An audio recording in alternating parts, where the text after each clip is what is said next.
Number 5, ఇప్పటి వరకు చెప్పినవన్నీ ఒక ఎత్తు అయితే ఇవి ఇంతకంటే ఘోరంగా ఉంటాయి అన్నమాట.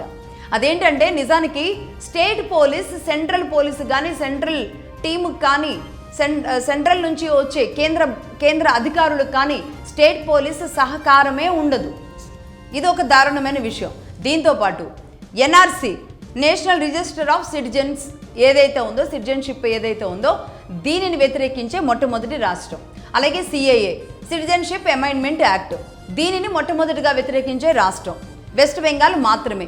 దీనికోసం సుప్రీంకోర్టుల దగ్గరికి వెళ్ళడం, అనేక రకాల ఆటంకాలు కలిగించడం, దీన్ని వ్యతిరేకించడం, దీనికోసం ఉద్యమాలు చేయడం, ఒక రకమైన దేశం మొత్తానికి అలజడి సృష్టించేలాగా అదే వెస్ట్ బెంగాల్లో కూర్చుని ఇదే మమతా బెనర్జీ చేసే క్రీడలు.